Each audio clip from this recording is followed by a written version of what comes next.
what Kansas City is doing. Look what Oakland is doing. Small markets can compete in Major League Baseball. And yes, that's true. If the stars align and they do everything right for several years, don't make any mistakes, yes, this is possible.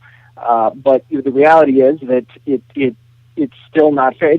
Basically what this comes down to is when you play Monopoly, if you're playing the board game Monopoly, every time I pass go, I get $200. Every time you pass go, you get $20,000. Who's going to win? I mean, the rules, technically, yes, I could win. Theoretically, I could win. There's nothing in the rules that's going to prevent me from winning. And if I am really smart and really lucky, sure, I could win. But yeah, come on.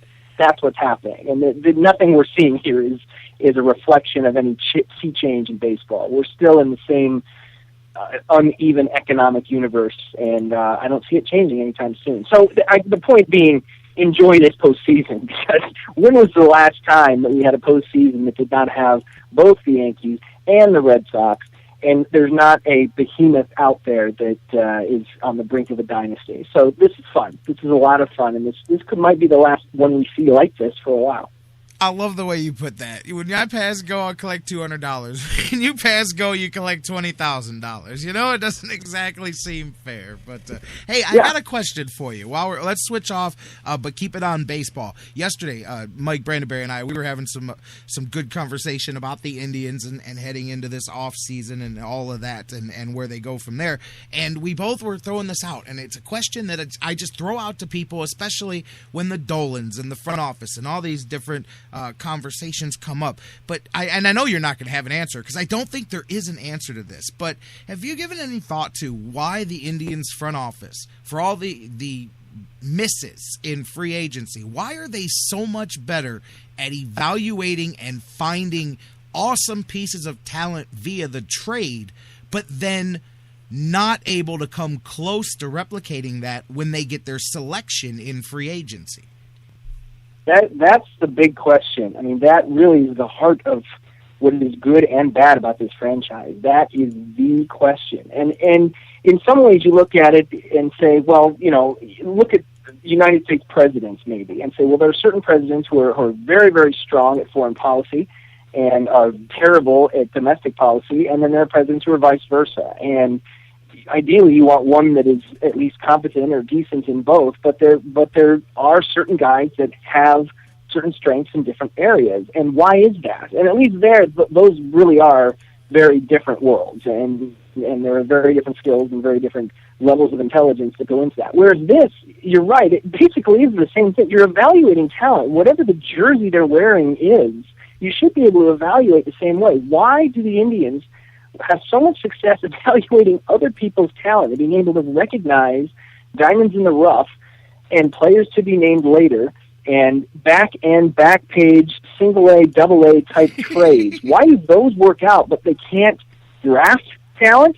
They can't develop the talent that they do draft. What's the difference? I really don't know. I really don't know if it's that they do a better job of evaluating talent once it's in the sort of professional arena, even if it's in the low minor leagues. There's something there, that there's a consistency there that they're able to recognize and analyze better than college and high school kids. Maybe that's it. Maybe it's just that college and high school is harder to really evaluate, and their whatever their system is, whatever their mindset is, and their scouting department just doesn't translate to that. But that's the thing. I mean, that really is, if the Indians are going to become a playoff type of team every year, they've got to fix that. That has to be fixed, because the only thing that's keeping them from being a perennial 90-loss team is the ability that they have had to recognize talent on other teams and go get it, not in the free agency necessarily, but in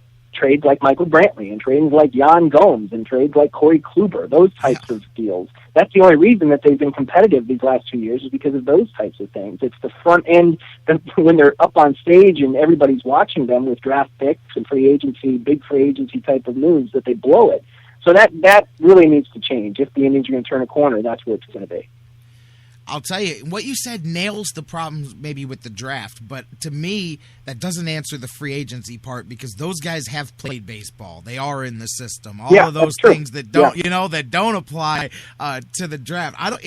That's the part that gets me. I get drafting. That is a different art form, and I still think that the jury's out on the last 5 years. I do believe that we'll see that they definitely have improved that. I mean, it's hard not to when 10 years nobody makes the majors, but they've improved that a bit. But the free agency, that's what we were talking about yesterday, and that drives me nuts, man. I'm like, how can you go, oh, well, I think this guy's going to be pretty good, and then this guy's going to be, and they are. And then you go, hey, I've got a checkbook. Let me just go find a couple of guys, and I get them all wrong most of the time. I mean, I don't know. That if you look at frustrates me. If you look at the last 2 years, really last year all they did was David Murphy, basically, right? I mean, that was the only real significant free agency move that they made. And that, I think, basically worked out the way that everyone kind of expected it. I guess we would hope for more, but he basically did everything he's always done. So I don't know that that's either a disappointment or a success. I think you saw something, you went and got it, and it delivered exactly what you thought it would. So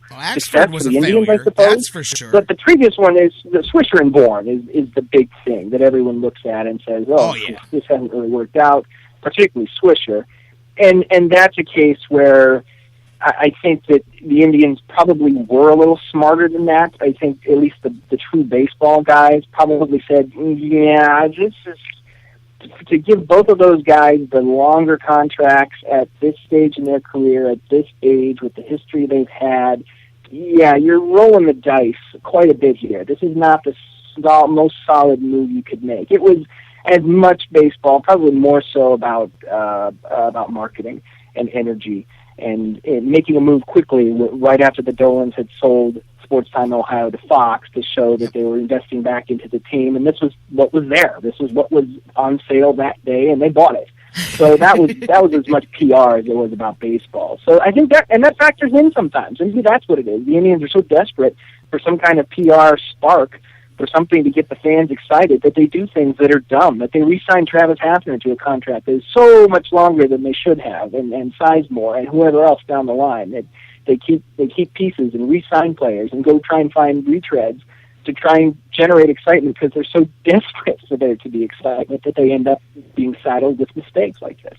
I'm telling you, we were joking, Mike and I were talking about it because at the press conference the other day, Terry Francona said, well, the easy thing to do is to just say, go get a power bat. I'm like, well, maybe just once could we do the easy thing to do and go see how that works? And Mike said, instead of being the smartest guy in the room, which sometimes is the way the Indians come across, like, hey, we know more about evaluating this guy and that guy and this guy than you do, and it's going to be hit or miss. Because I say, you summed it up right there. Between public relations and on the field, you make one move this offseason, baby, and you turn the fortunes of this team around. Go sign Victor Martinez for $15 million a year.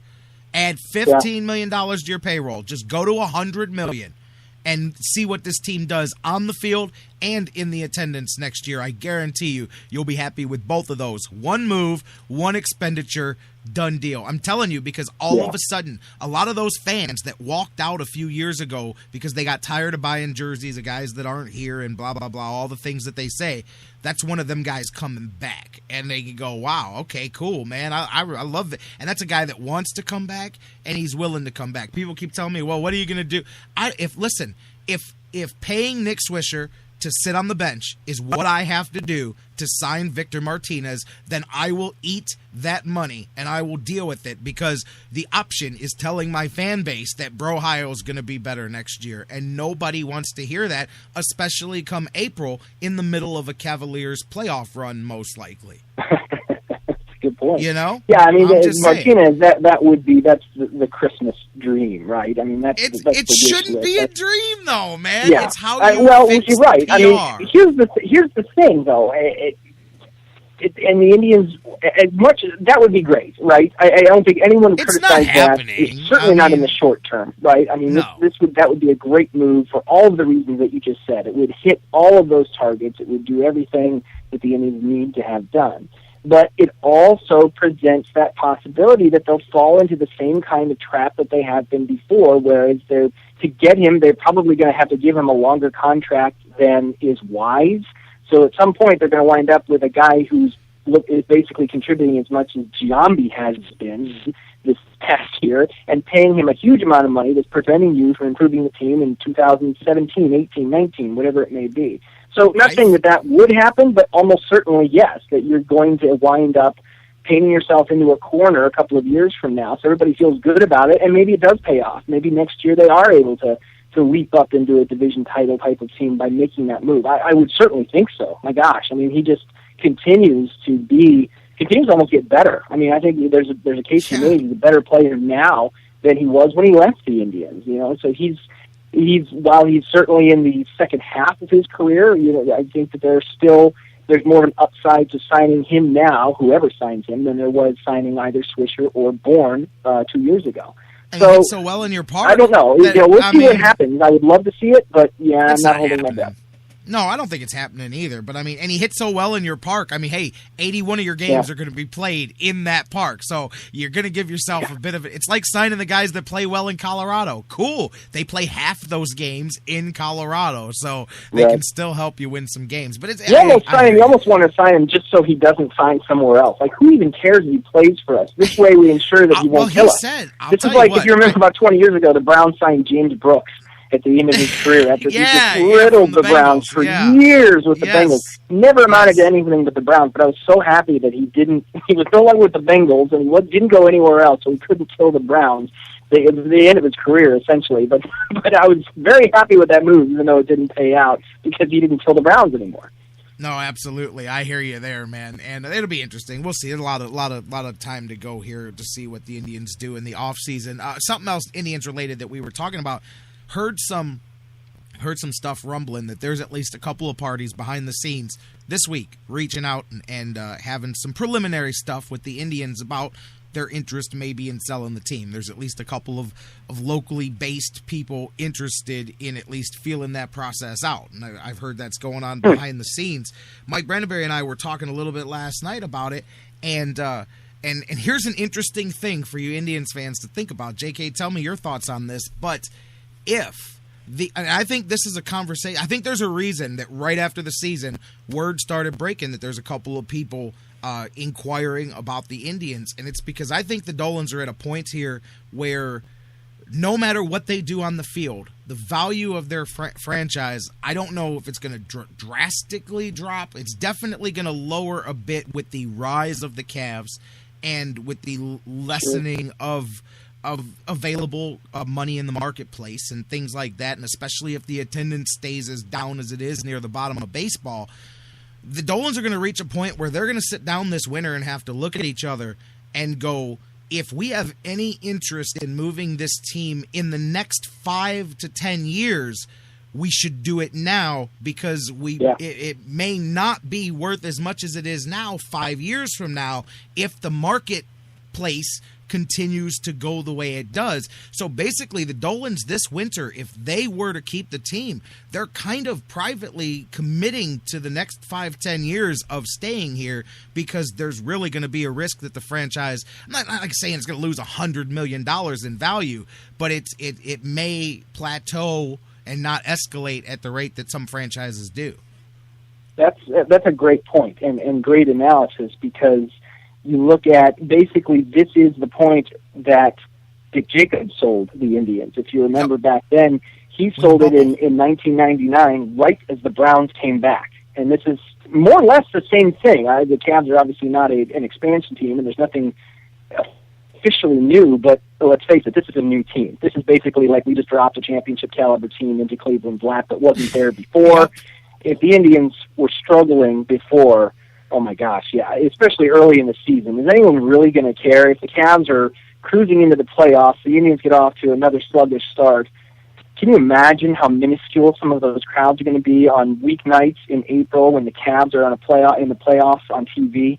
Like, there's no way, So this, you're right. This would be a optimal jumping off point. If you're going to sell it, get out now, and that's what Dick Jacobs did. He saw the Browns coming back, knew that this perfect storm, because at the time it almost seemed like, oh my gosh, why are you selling now? You've sold out 450 games in a row. You're a championship caliber team. You're on the brink of a World Series. You just won 90 games, however many years in a row.